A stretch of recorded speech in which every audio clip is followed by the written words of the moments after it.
Video को पूरा देखिए। वादा है आपसे, इसे देखने के बाद आपके दिल में प्रकृति के लिए, प्रकृति से जुड़े समस्त प्राणियों के लिए, जीव जंतुओं के लिए प्रेम की भावना विकसित अवश्य होगी। प्रकृति ने हमें सब कुछ दिया है, स्वच्छ जल हो, हरी सब्जियां हो, प्राकृतिक सौंदर्य हो, चाहे वातावरण का संतुलन हो। लेकिन प्रकृति की इस देन को कभी हमने नहीं समझा और हमेशा इसे नकारते रहे। प्रकृति को हमने कभी कुछ नहीं समझा। प्रकृति ने हमें जो दिया है वह हमें कभी कोई नहीं दे सकता। स्वच्छ जल से लेकर स्वादिष्ट फलों तक सब कुछ प्रकृति ने ही हमें दिया है। लेकिन आज एक ऐसा समय आ चुका है कि हम सब ऐसी आपदाओं को झेल रहे हैं, जिसका एक मुख्य कारण है कि हमने प्रकृति को अपना गुलाम समझ लिया है। आज पूरे विश्व में कोरोना जैसे हालातों के बीच लोग भूखमरी से मर रहे हैं, लोग भूखे मर रहे हैं, लोगों के पास खाने को खाना नहीं है, पीने को पानी नहीं है। सभी लोग अपनी सामर्थ्य अनुसार सहायता कर रहे हैं, लेकिन कहीं ना कहीं सभी की भूख तृप्त नहीं हो पा रही है। इसका मुख्य कारण यही है कि हमने प्रकृति को नुकसान पहुंचाया है।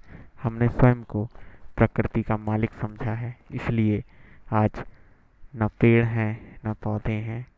इतनी कमी पेड़ पौधों की है, फसलों की है कि शायद ही उसे हम पूरा कर सकें। इसी का एक मुख्य कारण है कि गरीब आदमी खाने के लिए भी दूसरे के ऊपर मोहताज है। वो ना पेड़ से तोड़ कर खा सकता है, ना ही स्वच्छ जल उसे मिलता है। आंधी तूफान हमारे देश के लिए, विश्व के लिए कोई नई बात नहीं है। लेकिन आज हमने प्रकृति को इस स्तर पर ठेस पहुंचा दी है कि आंधी हो, तूफान हो, वो अपनी चरम सीमा पर है।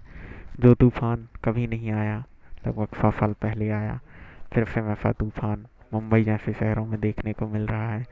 इसका एक बड़ा कारण यही है कि हमने प्रकृति को अपना गुलाम समझकर प्रकृति के साथ मनमानी की है, उसकी सुरक्षा नहीं की है, सिर्फ उसका उपयोग और उपभोग किया है, लेकिन उसको संरक्षित करने के लिए प्रयास नहीं किए हैं।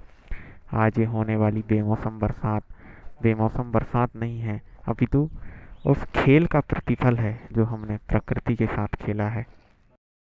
आज हमारा सब चक्रवर्ती तूफानों, आंधियों, बेमौसम बरसात और तूफान को झेल रहे हैं। इसमें बहुत बड़ी गलती मानव की है। आज भी समय है स्वयं को सुधार लेने की, स्वयं के अंदर प्रकृति के प्रति प्रेम विकसित कर लेने की। क्योंकि अगर प्रकृति नहीं होगी तो मानव का इस संसार में कोई अस्तित्व नहीं रहेगा। वातावरण के साथ साथ बहुत सी ऐसी चीज़ें हुई हैं।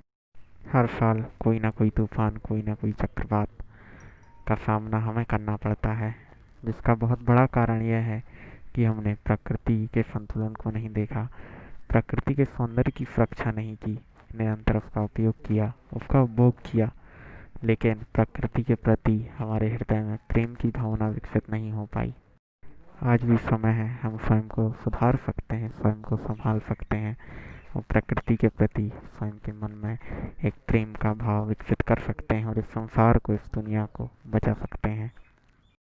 कोरोना महामारी के बीच केरल से इतनी दुखित कर देने वाली खबर सामने आ रही है कि एक हथिनी जो कि बच्चे को जन्म देने वाली थी, जो प्रेग्नेंट थी, उसको एक ऐसा फल खिला दिया गया जिसके अंदर बम था, जिससे उसकी मृत्यु हो गई।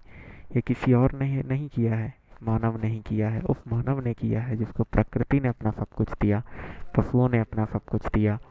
लेकिन आज उसका प्रतिफल उनको यह मिल रहा है। यही एक कारण है कि आज हम भारी बरसात, कोरोना महामारी और एक ऐसी स्थिति बन चुकी कि हम घर से नहीं निकल पा रहे हैं। इसका बड़ा कारण यही है कि पशुओं के प्रति नरसंहार की भावना और प्रकृति का निरंतर उपभोग करते हुए हमने शायद यह भुला दिया कि प्रकृति भी कुछ है। प्रकृति ईश्वर की ऐसी देन है जिसके कारण पूरा संसार चलायमान है और चल रहा है। इतिहास में ऐसी बीमारी कभी नहीं हुई जो हवा से फैलती हो, जो छूने से फैलती हो, किसी के संपर्क में आने से फैलती हो। कोरोना महामारी जिसकी अभी तक ना कोई वैक्सीन बनाई जा चुकी है, ना कोई पक्का इलाज है, सिर्फ घर पर रहना, सोशल डिस्टेंसिंग का पालन करना ही इससे बचाव है। लेकिन कोरोना ने भी हमें एक संदेश दिया है कि जिस प्रकार हमने प्रकृति का उपभोग किया, कोरोना ने हमें सचेत किया है कि अगर हम इसी प्रकार प्रकृति का उपभोग करेंगे, उसकी सुरक्षा नहीं करेंगे तो अंत करीब है। आज कोरोना से तो कल किसी और चीज़ से। हमें यकीन है कि हम इन सब बातों को सुनकर स्वयं के अंदर प्रकृति के प्रति, पशुओं के प्रति प्रेम की भावना को विकसित कर पाएंगे। और हम और आप सब मिलकर प्रकृति की सुरक्षा करेंगे। जब हम प्रकृति की सुरक्षा करेंगे तो प्रकृति इन प्राकृतिक आपदाओं से और कोरोना जैसी महामारियों से हमारी निरंतर रक्षा करेगी। अगर आपको ये वीडियो अच्छा लगा हो तो कृपया उसको शेयर कर दें और मेरे चैनल को सब्सक्राइब कर दें। बहुत बहुत धन्यवाद।